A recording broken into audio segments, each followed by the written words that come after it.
Hello guys, आज हम discuss करने वाले हैं क्लास 8 हिंदी के अकबरी लोटा चैप्टर को। गाइज, इस चैप्टर के राइटर हैं हमारे अन्नपूर्णानंद वर्मा जी और इनके डेट ऑफ बर्थ की बात करें तो इनका जन्म हुआ था 21 सितंबर 1895 को काशी उत्तर प्रदेश में।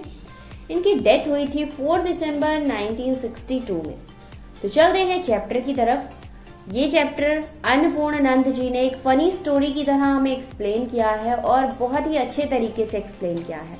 वो हमें बताते हैं कि कैसे प्रॉब्लम्स में हमें परेशान ना होकर समझदारी से काम लेना चाहिए और अपनी प्रॉब्लम का सॉल्यूशन ढूंढना चाहिए, ना कि परेशान होते रहना चाहिए। इस चैप्टर में पंडित अन्नपूर्णानंद जी बताते हैं कि लाला झाऊलाल नामक व्यक्ति एक अमीर इंसान तो नहीं था, बट उसे गरीब भी नहीं कहा जा सकता था।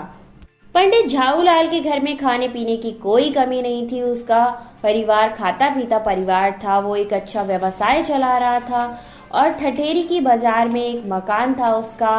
मकान के नीचे दुकानें थीं और दुकानों का 700 रुपए किराया आता था। मतलब एक अच्छा व्यवसाय था, एक अच्छा मकान था और वो अच्छा खासा खा पी रहा था। पैसे की कोई कमी नहीं थी। फिर भी पॉकेट में 250 रुपए एक साथ होना बहुत बड़ी बात है। मतलब वो कमा तो अच्छा रहा था, बट उसकी पॉकेट में 250 रुपए एक साथ आपको देखने को मिल जाए, ये बड़ी बात थी। एक दिन उनकी वाइफ ने यानी उनकी पत्नी ने अपने पति मतलब झाऊलाल जी से 250 रुपए की मांग कर डाली। कहा मुझे 250 रुपए चाहिए। अब 250 रुपए देने की बात सुनकर लाला झाऊलाल का दिल था बैठा जा रहा था। वो घबरा गए थे कि भाई 250 रुपए में एक साथ कहाँ से लेकर आऊं। बट पत्नी ने कहा कि अगर वो नहीं देंगे तो वो अपने भाइयों से ले लेंगी या फिर अपने मायके से ले आएंगी। जैसे ही उनकी पत्नी ने कहा कि वो अपने भाइयों से पैसे मांग लेंगी, इस बात पर लाला झाऊलाल बहुत ज्यादा गुस्सा होते हैं। उन्हें बिल्कुल मंजूर नहीं था कि उनकी वाइफ अपने भाइयों से कुछ भी लेकर आए या फिर पैसे लें।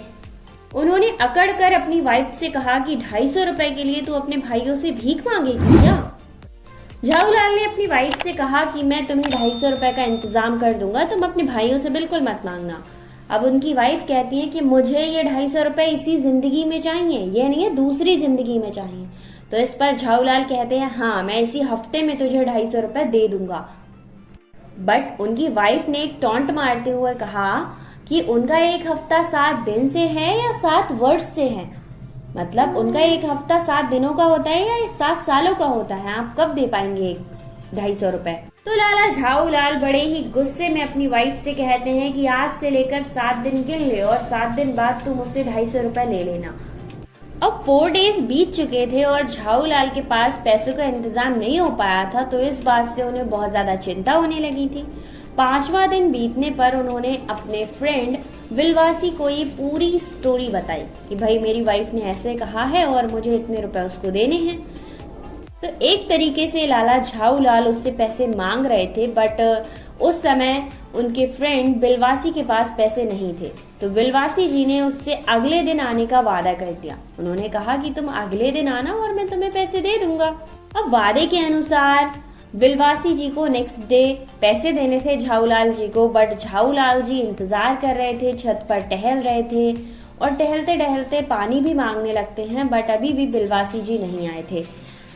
अब पानी मांगते हैं तो पानी उनकी वाइफ लेकर आती हैं। अब उनकी वाइफ एक ऐसे लोटे में पानी लेकर आती हैं जो उनको कभी भी पसंद नहीं था। तो पानी पीने के बाद वो लोटा हाथ में पकड़े ही हुए थे कि अचानक से वो लोटा एक अंग्रेज के ऊपर गिर जाता है। मतलब नीचे से अंग्रेज जा रहा था और वो छत पर वेट कर रहे थे और छत पर ही पानी पी रहे थे। तो नीचे से गुजरने वाले अंग्रेज के ऊपर वो लोटा गिर जाता है। अंग्रेज एक लंबी चौड़ी भीड़ सहित आंगन में घुस आया और लोटे के मालिक को भर भर के गालियां देने लगता है। अब बिलवासी जी ने बड़ी चतुराई के साथ अंग्रेजों को ही मूर्ख बनाकर उसी लोटे को अकबरी लोटा कहा। मतलब क्योंकि वो ओल्ड था, बहुत ज्यादा पुराना था, तो उन्होंने अंग्रेज से क्या कह दिया, ये अकबरी लोटा है और उसे 500 रुपए में बेच दिया। इससे रुपए का इंतजाम तो हो ही गया था, जिसमें से 250 रुपए वो अपनी पत्नी को दे सकते थे। मतलब झाऊलाल जी की इज्जत बच चुकी थी। इससे लाला बहुत ज्यादा खुश था। उसने बिलवासी को बहुत ज्यादा शुक्रिया किया। उसने कहा कि तुमने मेरी इज्जत बचा ली, तुम्हें बहुत ज्यादा शुक्रिया, मतलब thank you thank you thank you यार। अब क्योंकि विलवासी ने भी अपनी वाइफ के संदूक से 250 रुपए निकाले थे, अब क्योंकि पैसे का इंतजाम हो चुका था तो अब उसे लाला को पैसे देने नहीं थे, तो विलवासी ने भी अपनी वाइफ के संदूक में चुपचाप से रुपए रख दिए और एक चैन की सांस ली।